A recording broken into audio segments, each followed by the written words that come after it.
pleasure to be here teaching this course. Welcome everyone. It's fun to be attending. I have a lot of material, but we don't have to cover all of it. I'll be teaching the memory systems course, and I think I've already heard complaints about how long the course packet is for this course. But you don't have to read all of it. We'll cover whatever we can cover in the next 4 or 5 days.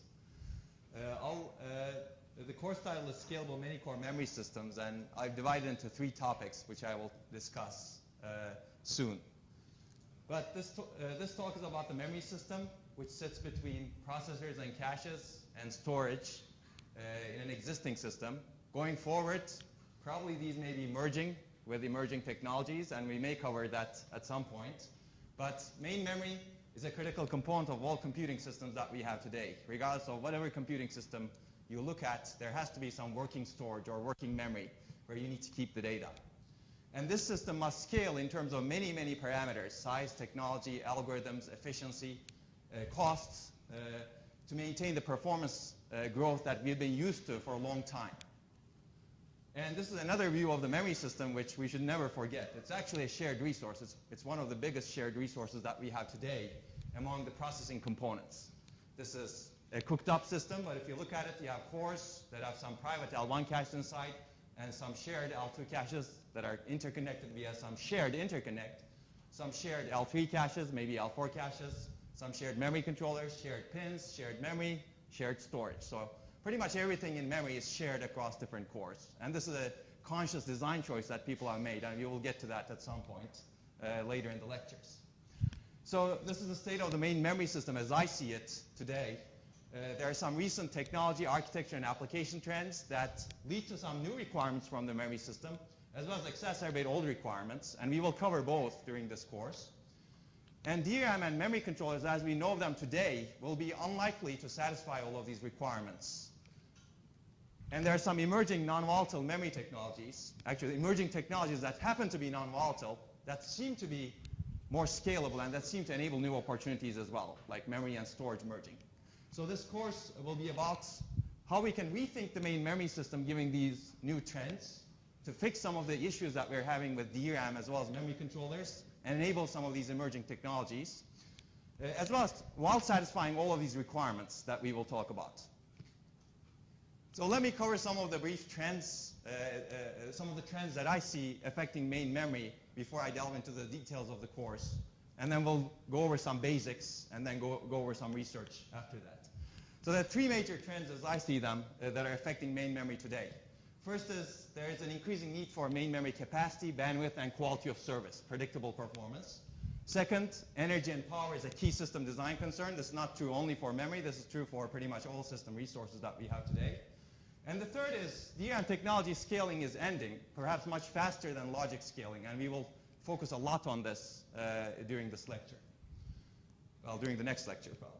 But let's take a look at the first one. There are 3 reasons why there's increasing pressure on main memory capacity, bandwidth, and quality of service. We're putting more cores on chip. These cores have different requirements, and they require more bandwidth as well as capacity as long as we do not know exactly how to keep everything on chip. So that's increasing the need for capacity, bandwidth, and quality of service. We're adding more data-intensive applications. Applications are becoming increasingly more data-intensive going into the future. And this trend is not going to change. It's amazing the amount of data that we produce in any field today, in bioinformatics, for example, on the web. Whenever you do a purchase, it's amazing how much data that you generate for someone else in the world that can analyze and do something off with it, right? And this is not going to change. This is going to increase and increase going into the future, which means that there will be increasing demand and hunger for data. And there's another trend, which is consolidation. We're putting more things on chip. And the goal is here to have more efficiency, area efficiency, power efficiency, and cooling efficiency. And for this, people are putting more workloads on chip. And this is true in cloud computing, GPUs, and mobile systems as well. As a result, all of these capacity, bandwidth, and quality of service is increasing. This is just one trend. This is a very old slide about multi-core. People are putting more and more cores on chip. They're becoming heterogeneous, and there are good reasons for it, which we will not talk about in this course. But as a result, one consequence is the memory capacity gap. This is a slide from HP, from ISCA 2009, and it shows as years increase on the x-axis, this is the relative capacity in terms of number of cores and in terms of DRAM capacity. The core count is doubling approximately every 2 years. And you could argue that these cores can be heterogeneous or not heterogeneous, but the capacity of the cores is doubling every 2 years. Whereas DRAM DIMM capacity is doubling every 3 years. And the net result is that memory capacity per core is expected to drop by 30% every 2 years, which means whereas new applications are enabled by this large capacity. And you could argue why that is the case. It could be software designers being lazy and using more memory, but that is what's enabled significant software improvements for us today. And if this trend goes down, if we do not add more capacity, maybe we cannot scale the system better. And in fact, if you draw the same curve for memory bandwidth, the trends are much worse. The memory bandwidth is increasing approximately by 10% every year, whereas core count is doubling every 2 years. So you can do the exponential curves and you can figure out on your own how that trend is.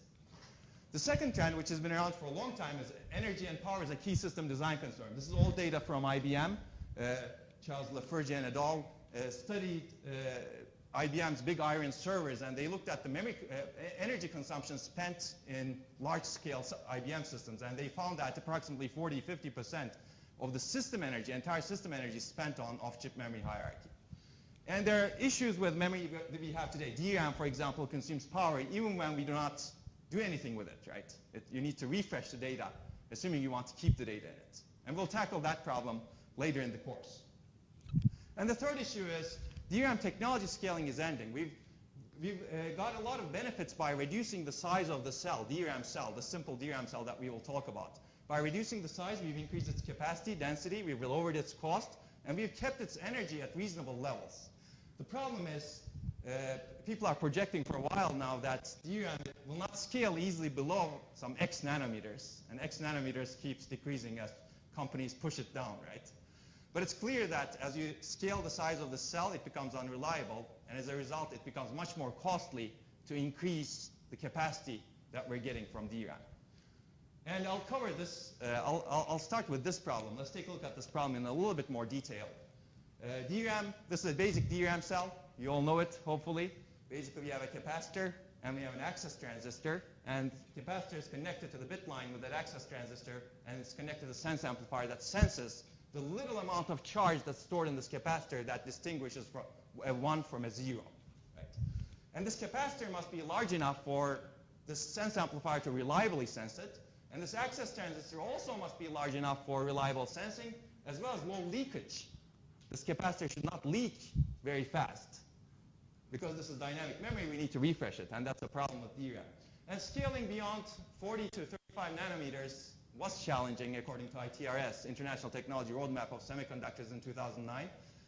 Now we know that Hynix, for example, has DRAM that's at 22 nanometers. Now that doesn't mean that hasn't been challenging. It has been quite challenging, but people have gotten there.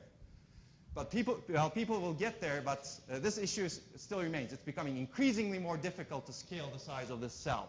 And much of this course will be about how do we actually overcome this scaling challenge in different ways. Perhaps we should not be thinking about device level and circuit level solutions as much as we have been thinking about. And we've been successful with this so far. So basically, as a result of this, DRAM capacity, cost, and energy has become much harder to scale. So how can we solve the problem?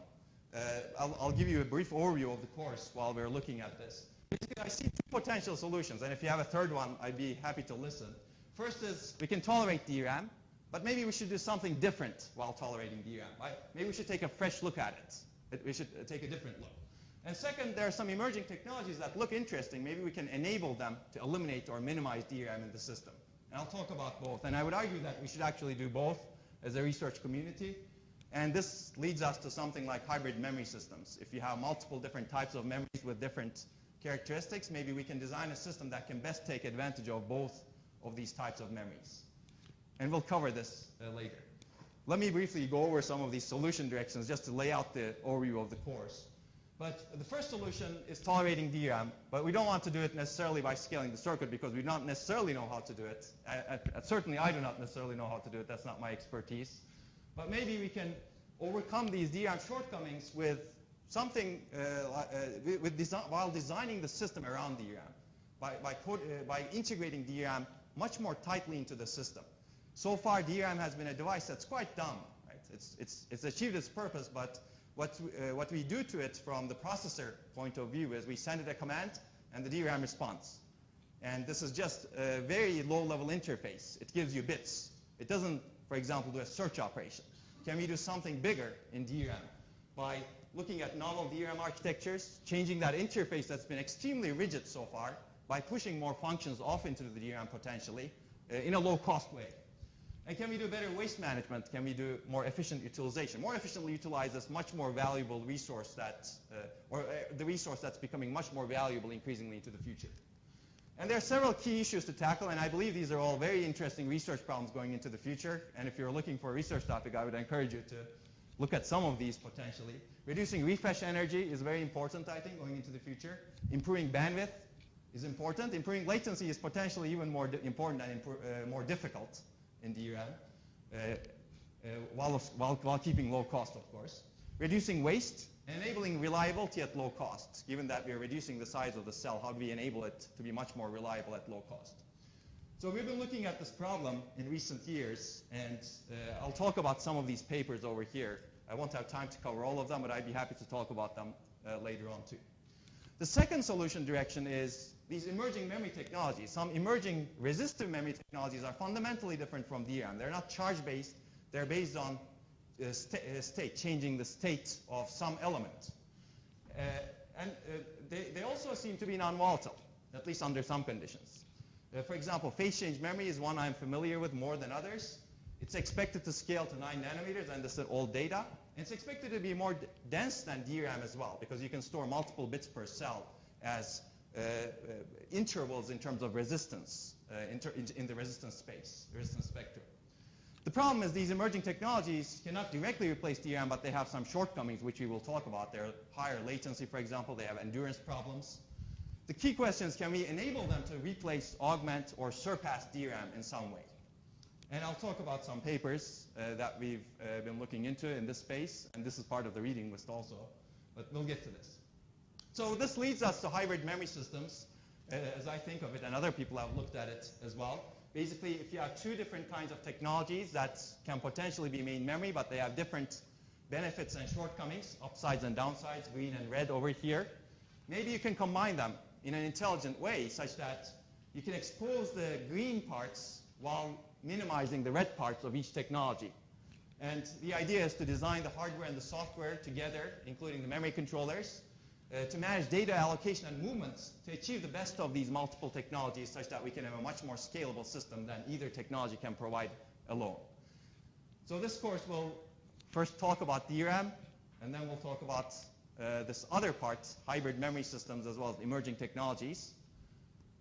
And we'll then cover an orthogonal issue that affects all kinds of systems, I believe, which is memory interference. Once you're putting more cores on chip, this memory interference is uncontrolled today. Memory interference meaning when one core is accessing memory, the other core cannot access memory, right? If you have a limited resource. And today, this interference is uncontrolled between the cores. As a result, we have an uncontrollable, unpredictable, and vulnerable system. And I'll give you more detail about this in the 4th or 5th lectures. Our goal is to actually control it, design a quality of service aware system to get rid of this uncontrolled interference. And the solution that I will talk about is memory quality of service. How do we provide quality of service to the cores that are accessing memory together at the same time? And the solution needs to be hardware-software cooperative, I believe. I'll talk about some of the basics of the solution. Basically, hardware is designed to provide a configurable fairness substrate such that you have some fairness guarantees to different cores. Cores do not starve. Today, we do not even have these guarantees. I'll show you with some experimental results. And this will be provided by application-aware memory scheduling, partitioning, and throttling. We'll cover some of these concepts. And software will be designed to configure these resources to satisfy different goals, because the hardware has no idea what the goal of the design of the software designer is. So we'll look into some software techniques to take advantage of this as well. And one thing we will focus a lot on will be fair programmable memory controllers, not on-chip networks in this case, but I'd be happy to talk about them separately, that can provide quality of service and predictable performance. I'll take questions later. But is the sound okay in the back? Is it okay? It's not too shrill, right? Because sometimes these. Okay. Okay. So this is the agenda for topic 1. It's not the agenda for today. There's a lot for today. But first, let me cover what we will cover in this course. I have an aggressive agenda, and again, I said we don't need to cover all of this.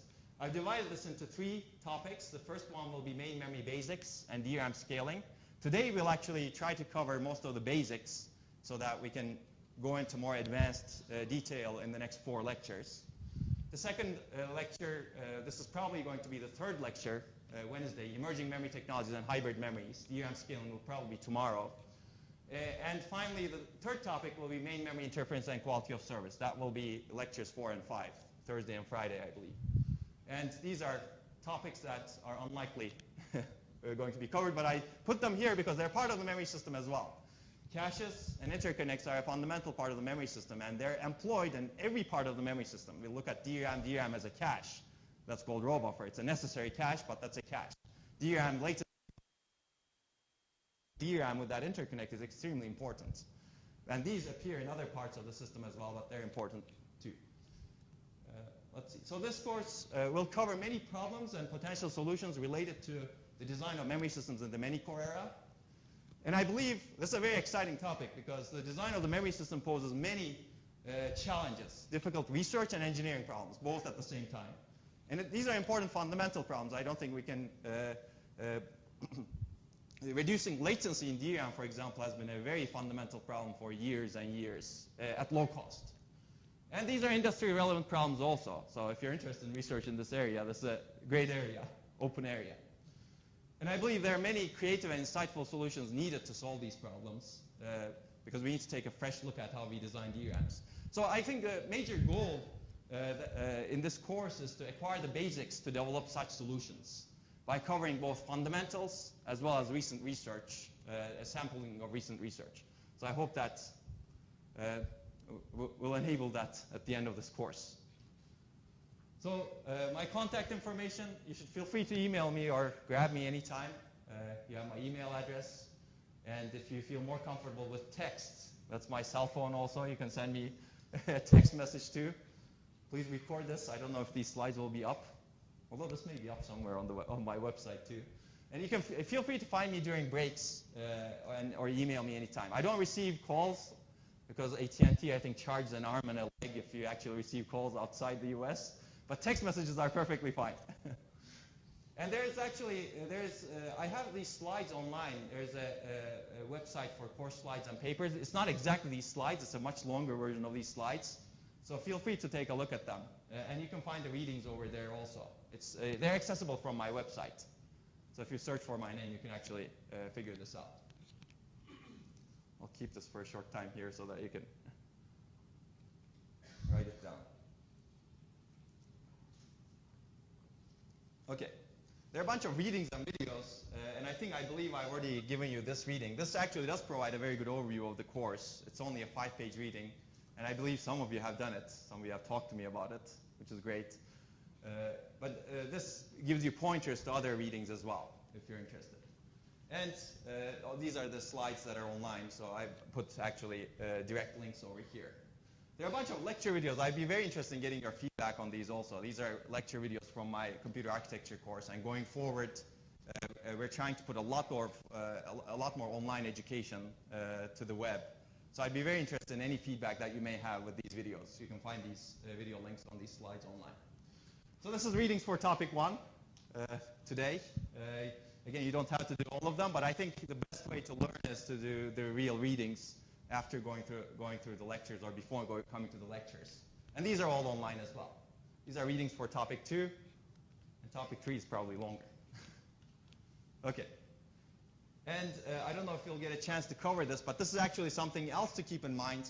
It's not only DRAM that's actually facing a lot of scaling challenges. All of the memories that we know of today are facing scaling challenges. SRAM is facing scaling challenges. That's not something I can talk about. But flash memory, which is the premier storage technology that we have today, is facing significant scaling challenges that are similar to DRAM in some sense. And if you're interested in that, that's a very exciting research area also. And if you have the chance, I'd be happy to talk about that. We've been looking at that problem as well. In fact, introducing techniques to flash memory to improve their lifetime. One interesting thing is one of the main issues, one of the main reasons why lifetime of flash memory degrades. As you write to a flash cell, you degrade it. So you cannot write to a flash cell more than 1,000 times or 10,000 times today. In fact, it's reducing. So one of the problems is the charge doesn't retain very well as you keep writing to the flash cell. So if you actually introduce refreshing the flash cell, which is not done today, you can improve its lifetime significantly because you're regenerating some of the charge that exists in the flash cell. So that's an interesting topic. But memory fundamentally is very similar, regardless of the technology it's built with. So I think there are very interesting challenges that one can find by looking at different memory technologies and trying to find similarities and differences between them. So I don't know if we'll get a chance to cover this, but this is another very interesting topic in memory. Even though flash may not be used as main memory, and it may be a long while until we think of using flash as main memory. A long while meaning never, perhaps. People actually tried that for a long time. Okay, so this is something I'd love to get your feedback on. Okay, any questions so far? Otherwise, I'll delve into some main memory basics, and hopefully we'll be able to cover the basics today.